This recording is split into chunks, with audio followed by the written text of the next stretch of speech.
Bon, eh bien, la thématique est redonner du sens au travail. C'est un sujet très complexe, certaines de vos réflexions en témoignent, et bien préoccupant quand on perd le sens, qu'on perd du sens à son travail. Et finalement, rien de mieux qu'une histoire pour l'introduire.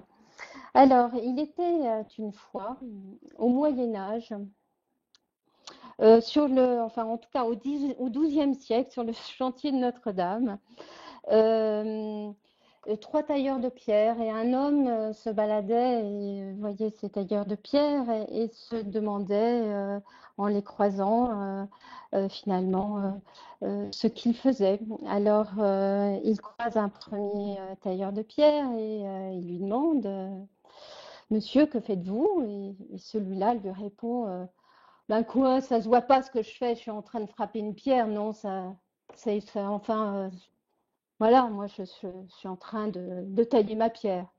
Ok, donc il s'écarte de cet homme et s'approche d'un deuxième à qui il pose la même question et qui le regarde gentiment et lui répond eh bien, moi, monsieur, je travaille pour nourrir ma famille, pour faire que mes enfants aussi puissent avoir une éducation. Et voilà ce que je suis en train de faire. Il leur remercie cet homme et se dirige vers une troisième tailleur de pierre à qui il demande et vous, monsieur, que faites-vous? Et cet homme lui répond avec les yeux illuminés, un sourire jusqu'aux oreilles. Il lui répond solennellement, moi, monsieur, je construis une cathédrale. Nietzsche a dit que celui qui a un pourquoi qui lui tient de but, de finalité, peut vivre avec n'importe quel comment. Et vous voyez, sur cette question du sens, le, le tailleur de pierre qui participe à construire une cathédrale, celui qui participe à nourrir sa famille, à éduquer ses enfants, et bien évidemment ont plus de sens que celui qui euh, se trouve dans cette situation où le sens de ce travail va se limiter à de son travail. Et pourtant, peut-être que ce premier homme pourrait donner du sens pour mieux vivre son travail et peut-être être dans un bien-être plus heureux que ce qu'il a l'air de montrer. Néanmoins, on voit dans le monde du travail actuel euh, que beaucoup de facteurs de perte de sens au quotidien sont présents. Donc souvent, quand on lit la presse, quand on interroge les salariés, quand on recueille d'ailleurs le point de vue des salariés, bien souvent on entend que par exemple la surcharge de travail qui s'est alourdie, auquel il faut faire face, que les fusions que l'on subit, les scissions évidemment vont avoir des répercussions sur les organisations et sur la façon d'envisager son travail. La rationalisation des activités qui peut-être par certains aspects permet d'être plus efficace, mais par d'autres entraîne aussi beaucoup de contraintes et finalement peu de possibilités d'initiative et d'autonomie, mais aussi évidemment les plans sociaux hein, dont on peut faire l'objet, qui n'ont pas forcément de sens quant à leur motivation. Et par ailleurs, d'une manière générale, les métiers qui sont en mutation, et on peut se retrouver dans un métier qui est en mutation, et il va falloir euh, redéfinir les critères qui nous amènent à nous engager dans le métier. Donc toutes ces choses-là, il y en aurait bien d'autres à citer, évidemment participent à rendre difficile parfois le sens que l'on éprouve dans le travail. Et donc, ça participe à produire un manque de cohérence, une perte de sens. Et, euh, et c'est bien parce qu'on n'arrive plus ou pas à donner de la cohérence à ce que l'on vit que la réalité n'en paraît que plus douloureuse. Et donc, on a du mal à éprouver du plaisir, on a du mal à parfois être créatif. Et puis quand ça devient très douloureux parce qu'on peut subir un plan social, par exemple, eh bien, on est avec sa souffrance et finalement, on a du mal à transformer également la souffrance de cette réalité que l'on finit par subir. Donc tout ça va participer à la perte de sens. Du coup, quand on se retrouve avec des salariés ou soi-même face à cette perte de sens, quelles sont les solutions qui sont en général proposées? Bien voilà, je ne me sens pas bien dans mon travail, et bien je peux bénéficier d'un bilan de compétences, par exemple. On prévoit des entretiens de mi-carrière, c'est assez nouveau. On peut organiser des groupes projets qui ont pour vocation de donner du sens, de redéfinir les valeurs, de redéfinir les métiers, etc. On peut communiquer, l'entreprise va communiquer sa vision, va communiquer son plan de transformation, etc. Donc évidemment, tout ça, ça va être important, ça participe. Mais il y a des situations où cette formation et le fait d'essayer de mettre en place des dispositifs qui visent à stimuler une activité réflexive, donc une activité de réflexion, euh, ne semble pas tout le temps très efficace. Et on va voir pourquoi. On va voir donc que cette perte de sens et que les solutions proposées parfois ne sont pas suffisantes pour restaurer ce sens et que par ailleurs, du coup, on peut aussi se plaindre que rien n'est fait par rapport à ça. Donc là, on va voir les limites d'une certaine façon et comment faire face aux limites de l'activité de réflexion sur la construction du sens. Alors oui, des généralités, hein. Donc, ce cas pour montrer comment on perd le sens et comment finalement par des expériences on peut retrouver du sens et être sur la voie qui va permettre de mieux se diriger. Alors, qu'est-ce qu'on peut dire sur le sens de manière générale? Que être et sens vont être intimement liés et que tout cela est au cœur de la vie psychologique. Ce qui fait dire à Jean-Jacques Vittezel, si nous arrivons à réguler de façon à maintenir une autonomie dans ce que l'on fait, dans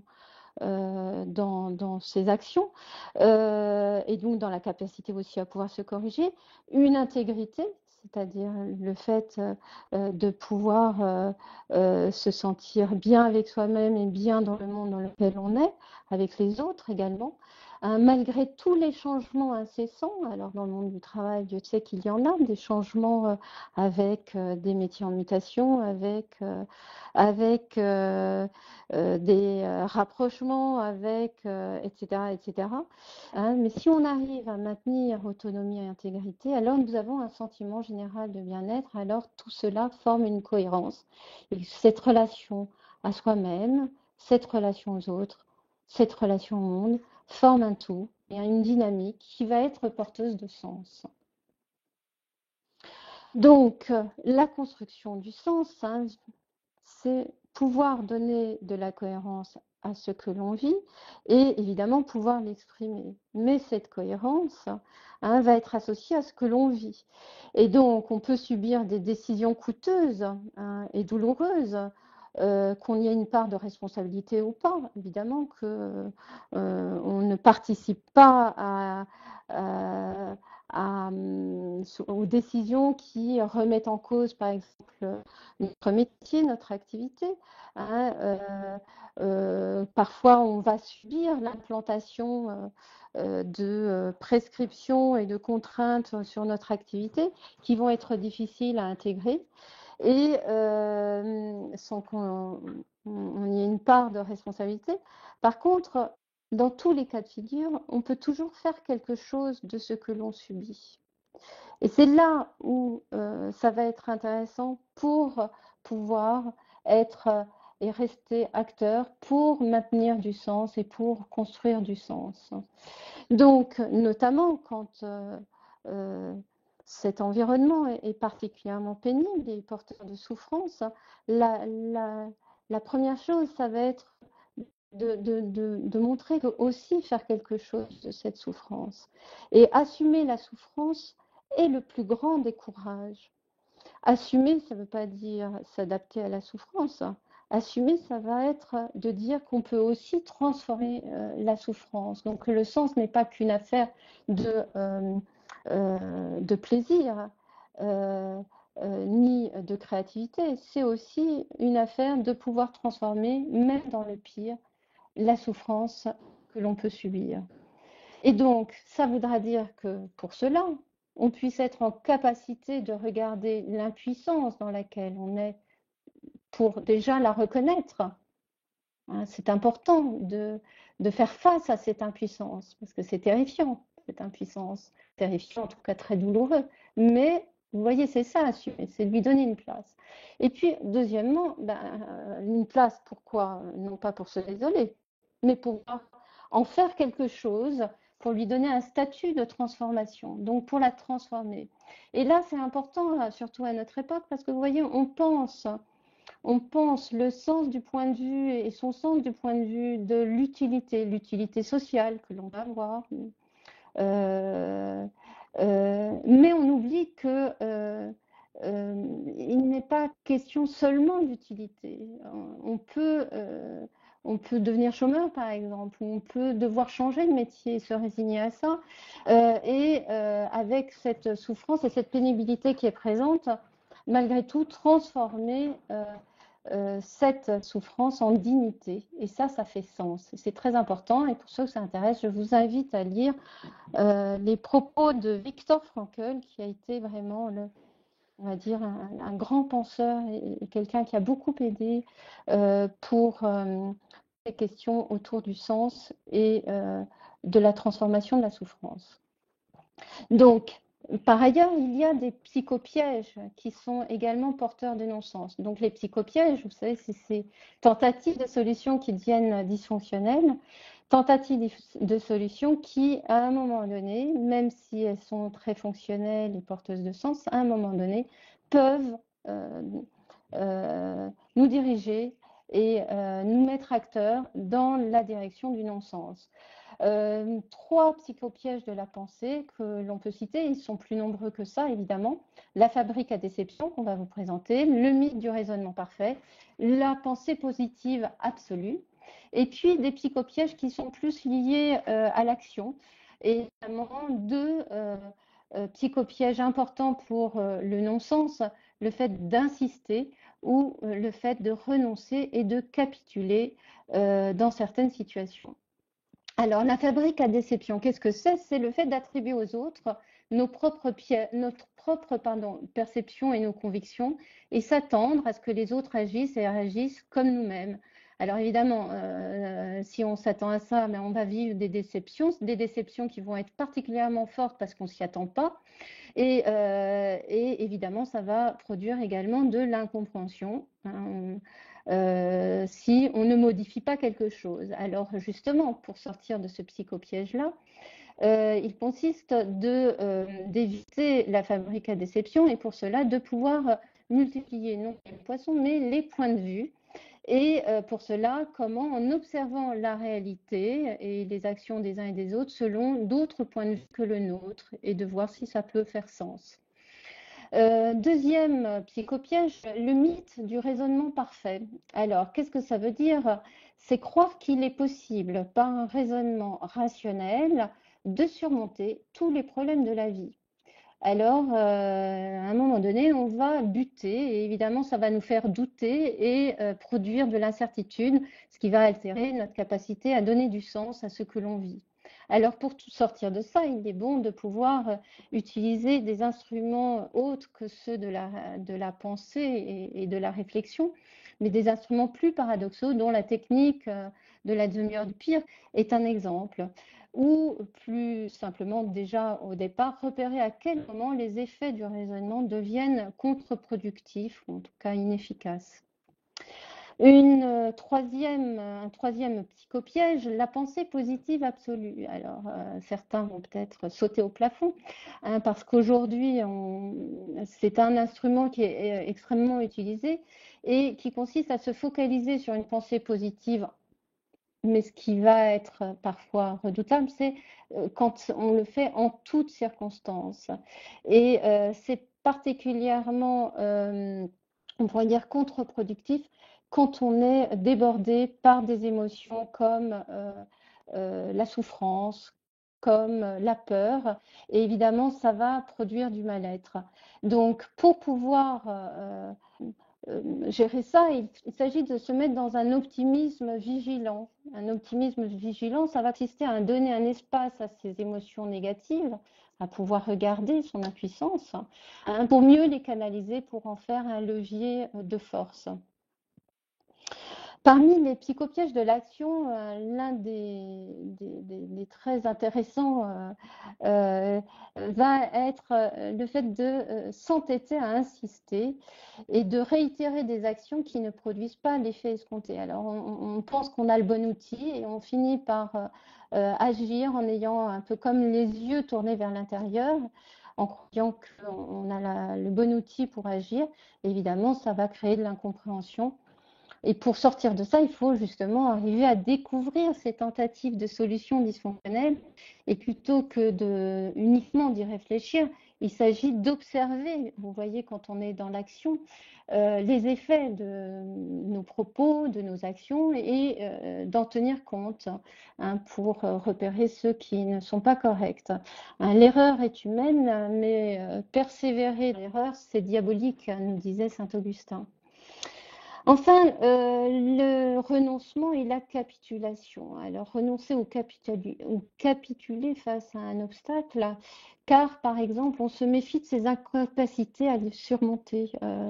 Ça peut être aussi parce qu'on peut croire qu'on est paresseux. Alors, évidemment, si on renonce, si on capitule, eh bien, ça participe activement à l'impuissance. Et Lippo, qui est un philosophe chinois taoïste, nous dit il nous rappelle, on est vaincu seulement quand on se rend. Alors, je peux perdre, évidemment, je peux perdre, je peux avoir des échecs, mais pour autant, je ne dois pas me laisser vaincre. C'est un autre niveau que ça se passe. Alors, comment faire? Eh bien, pour éviter cet écueil, ça va être de se maintenir dans une perfectibilité. Karl Popper nous rappelle que la vie est une suite de difficultés à résoudre. Et pour pouvoir y faire face, chaque jour, je dois me donner l'opportunité de m'améliorer, même si mes ressources sont faibles. Et parfois, nous vivons des contextes et des épreuves où nos ressources, évidemment, sont particulièrement faibles. Mais on peut toujours s'améliorer. Donc, d'une manière plus globale, vous voyez, si on veut créer des contextes porteurs de sens, il est intéressant d'aider les salariés à rester responsables de leurs actes. Être responsable de ses actes, ça veut dire à la fois pouvoir prendre des initiatives, pouvoir assumer les conséquences aussi de ces initiatives pour pouvoir se corriger ou tirer des leçons. Et tout ça pour dire que le sens ne se donne pas, le sens ne s'élabore pas par la seule réflexion, le sens émerge de l'expérience. Donc agissons sur l'expérience, laissons la possibilité que de la créativité puisse se mettre en œuvre, que ce soit pour assumer de la souffrance ou que ce soit pour transformer des contraintes. Et ce sera cela dont on a besoin pour maintenir du sens, pour restaurer du sens. C'est aussi en cela que parfois les seuls outils de la réflexion connaissent leurs limites. Donc, redonner du sens, concrètement, comment on peut s'y prendre quand il y a une perte de sens? Eh bien, on peut proposer, quand c'est un individu, comme c'était le cas d'Alexandre, un accompagnement stratégique individuel. En général, on propose un entretien de diagnostic et puis ensuite, on organise en 6 à 10 sessions, selon les cas, avec la personne pour l'aider à se remettre dans une action porteuse de sens. Et puis, quelquefois, cette perte de sens est partagée par une équipe. Et là, on propose des accompagnements aux équipes concernées. Et c'est d'autant plus important que si les équipes font le constat d'un renoncement, Alors, comme l'être humain aime donner du sens, et que si ensemble, on, enfin, d'une certaine façon, on ne fait que constater que ça n'a pas de sens, l'activité dans laquelle on est, ou ce que l'on subit, le risque pour l'entreprise et pour les individus qui la composent est très fort de se contenter à expliquer pourquoi on n'est pas bien pour des facteurs externes et du coup, ensemble, finalement, renoncer à se montrer créatif alors qu'on est par définition des êtres humains créatifs pour faire face et transformer les contraintes qui nous sont exposées, quelles que soient les circonstances. Et donc, dans ces cas-là, il est important de pouvoir agir sur la norme collective de manière à ce que un sens et une créativité collective se remettre en place et que toutes ces tentatives de solutions dysfonctionnelles qui seraient présentes soient bloquées individuellement et collectivement. Donc, quand on agit sur le groupe, là, ça devient particulièrement efficace.